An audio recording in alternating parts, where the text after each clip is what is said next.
Welcome to Fireteam Chat, IGN's Destiny show. Thank you so much for joining me, and joining me via VMix is Brian Malkowitz.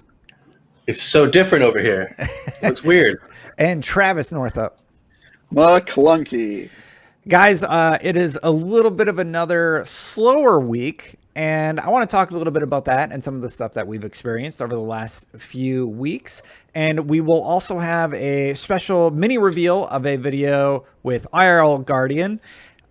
Well, he actually created it. We're revealing it on today's show, and then you can check out the full video over at his YouTube channel. So real quick, I want to talk about the Fellwinter quest. We didn't really get to it last week, and just ask you guys what you thought about the conclusion. Travis, what did you think? Pretty awesome.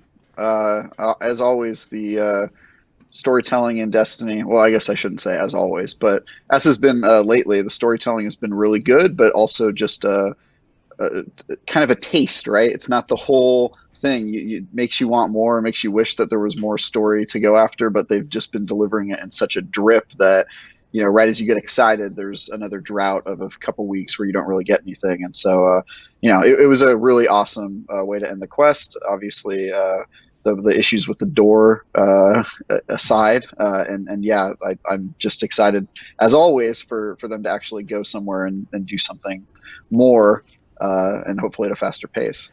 Yeah, Brian, you've been absolutely hammered with Summer of Gaming, our IGN's big answer to E3, basically. Did you get to finish the Fellwinter quest? If yes, what did you think? Rest assured. After all the stuff that I'm doing, I did end up getting the shotgun. My initial thoughts are that yeah, it's unfortunate the bug happened, yada yada. But the conclusion of having it, more so, I think more than the conclusion is just like, why did we have to do 1,000 shotgun kills leading up to it?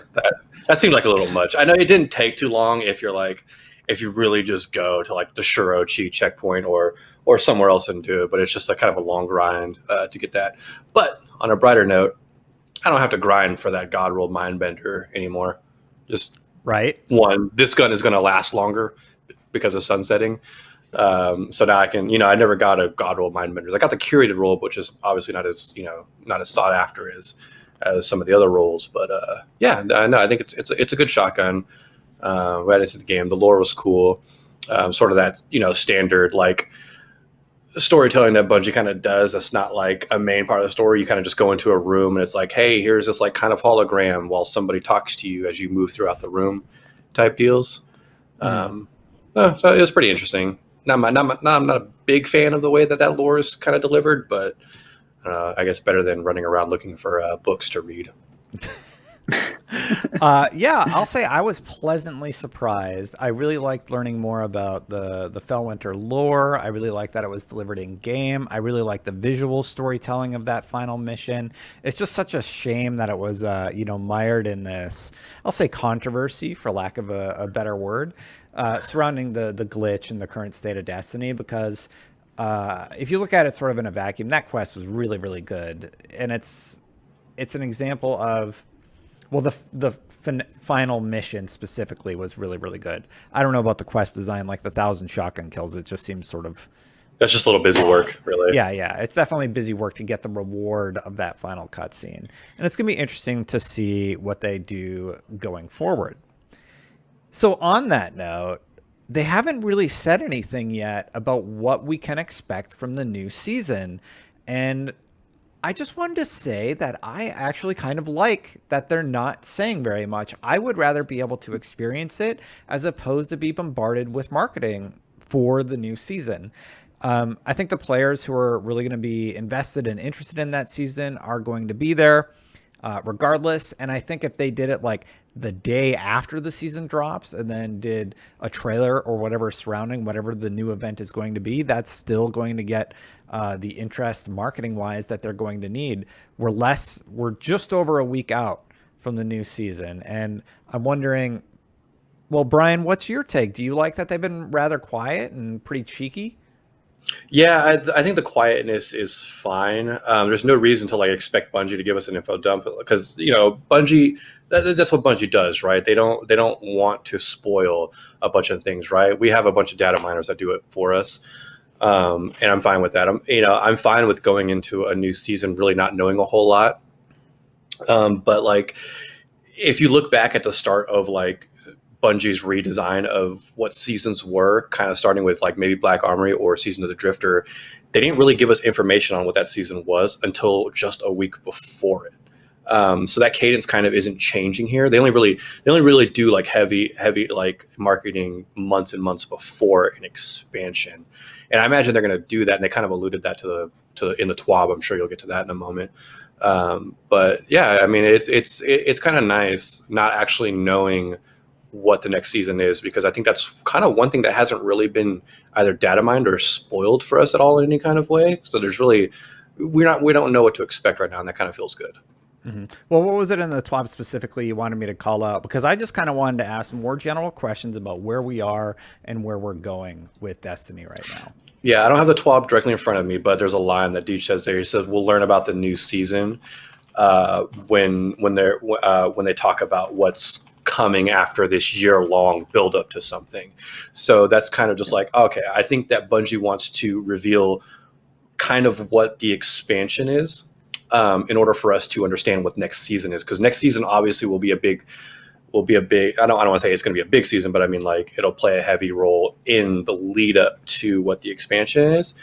So they'll probably want to give us an info dump on both of those, so that way we have a lot of context of what we're going to be doing and what we're leading up to.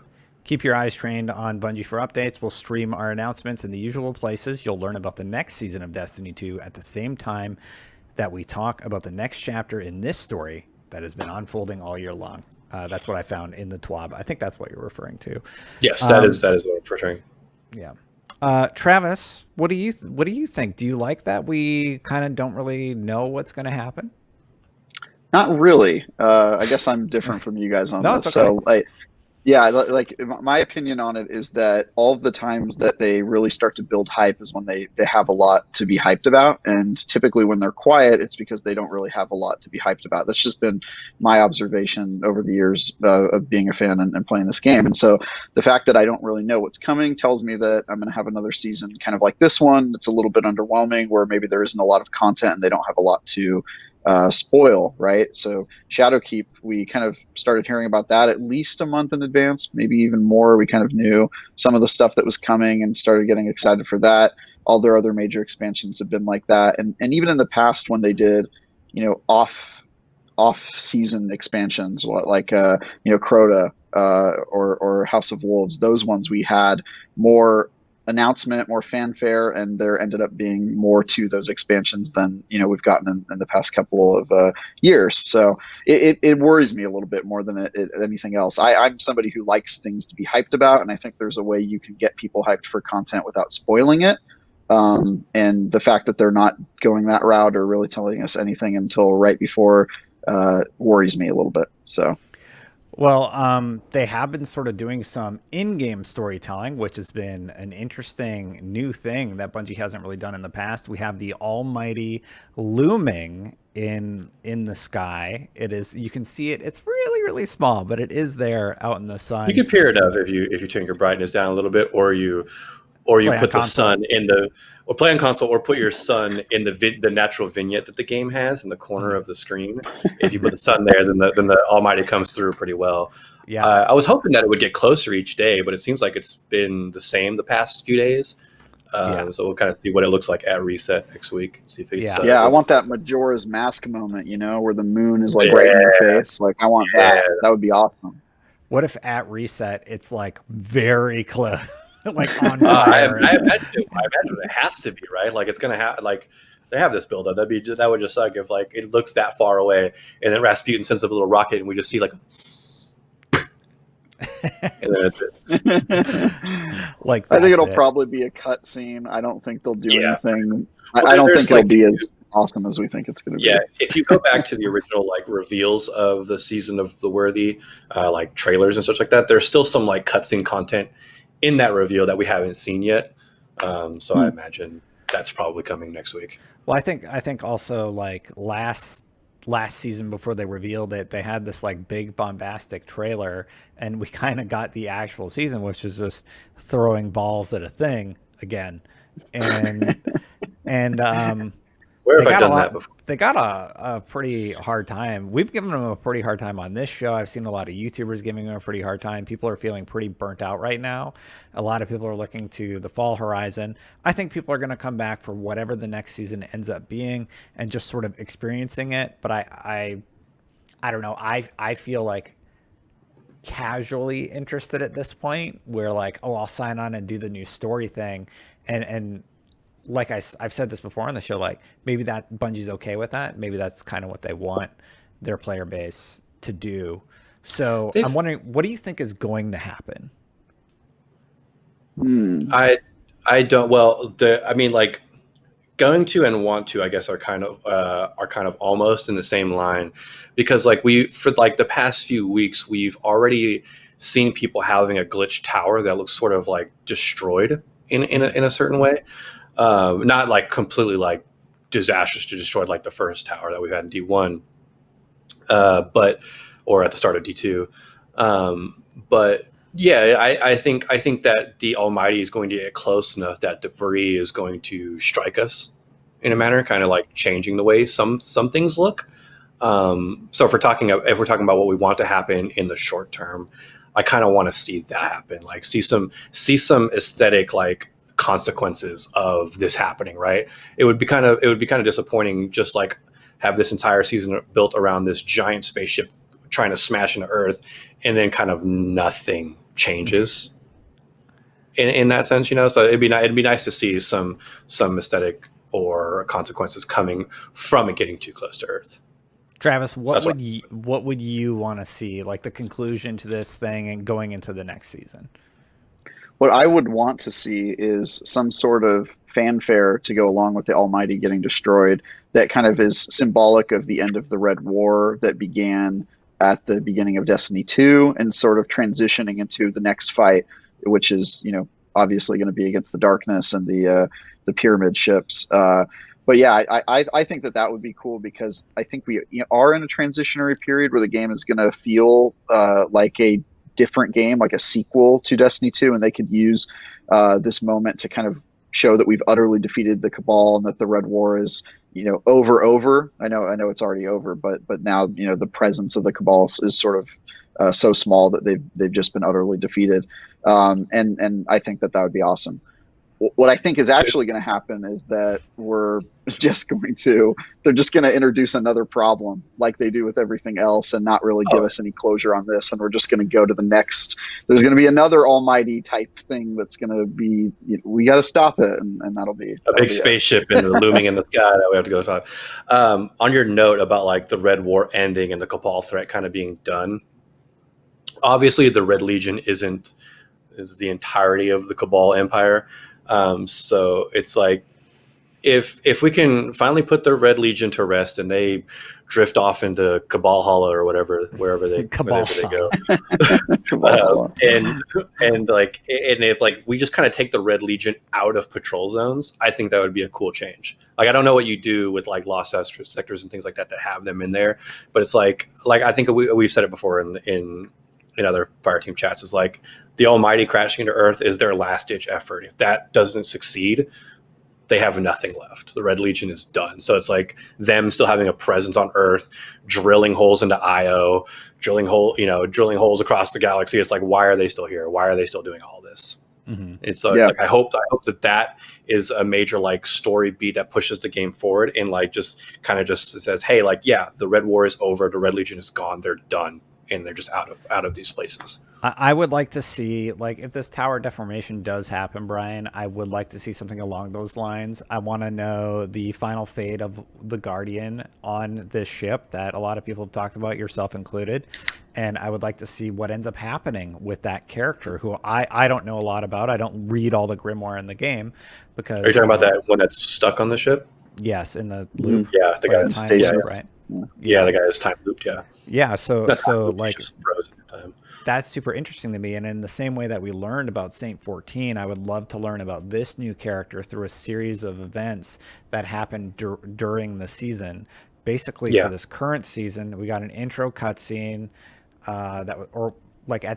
it was either at the very beginning or at the end of the previous season. We got that intro cutscene where we're introduced to Rasputin, and Osiris is sort of like challenging him. Yeah, that was the end of last season. Yeah, and then, there's a great Zavala intro, and then we had like these story beats, and then it's just been like nothing for a month.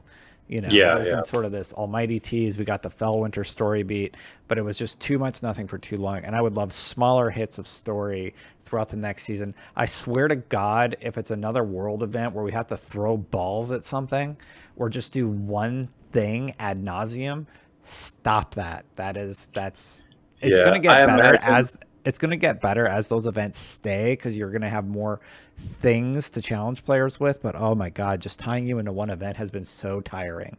I have a feeling that this is going to be that's going to be true for season 11, just because like if you go back to Luke Smith's like kind of like other director's cut thing or something like that, he says that like they're making a lot of changes with year 4. So seasons in year 4 are going to start putting focuses on core activities and things like that, rather than just one current structure around an entire season. So I think season 11 is probably going to have that sundial, that Seraph tower event, that Vex offensive style thing that we're doing ad nauseum. Like I 100% think that's going to happen with this season. And Travis, what do you think next season is going to hold for us? Basically, what Brian's I'm right on the same page with Brian. I think that all of the This Week at Bungie posts so far lately have been, hey, we're working on stuff, but it's going to take some time, guys. I think that's just been their messaging, is that they're working on it. We hear you, but this isn't going to be a short transition, and that it's going to be a while before they address some of these things, like the seasonal model not being what players want and that sort of stuff. So yeah, I think Brian's right on the nose, and I think hopefully best case scenario is a major expansion comes out sometime this fall, and then going forward we see something new. But I think that's best case scenario. Yeah. And what do you think the event's going to be like, Travis? Do you think we're going to throw balls at things? That there's a pretty good possibility. I think we will either be throwing balls or standing on plates at some point. I think it was a pretty safe bet. Yeah. I mean, honestly, at least the first event, we moved from encounter to encounter and killed a thing. Right. And it was somewhere else we hadn't really explored before. Brian, what do you think we're going to get? I don't know. Like this season is supposed to be the bridge between now and season 4, where we fight the pyramids in the darkness. So maybe whatever event we do ad nauseum is on the pyramid ship on the moon. That's already there, that we've already been to. That would be interesting, like bringing it full circle. Yeah, it's an untapped play space, right? Like we've only gone there once just to kill these bosses that were versions, I forget what they call them, ghostly versions of nightmares, I think. Yeah. Versions of themselves on that pyramid ship. So it's like, that's an untapped play space that they have that they could totally use. And I think it's a fitting destination for the bridge between now and season 12. Yeah, for sure. Yeah. We're going to be wrapping up the show here, but real quick, I teased at the top that we would be revealing IRL Guardians, sort of mini collaboration. It's called Quarantine Guardians, and I just want to share it with everybody real quick. We're going to do a little snippet. If you want to see the full video, you have to head on over to IRL Guardian on YouTube. Just search for IRL Guardian. You should be able to find it. Let's check out this video, and we'll come back really quick and outro the show. It's time, Guardian. Crush them.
All right, so that was just sort of a fun thing, and IRL Guardian does this great series of reenacting moves from the game in real life. And the quarantine stuntman had happened. I reached out to him. I was like, "Would you ever consider doing something like this?" So, me and Travis are in the video. Brian didn't have time. Pope's in there. Bunch of people.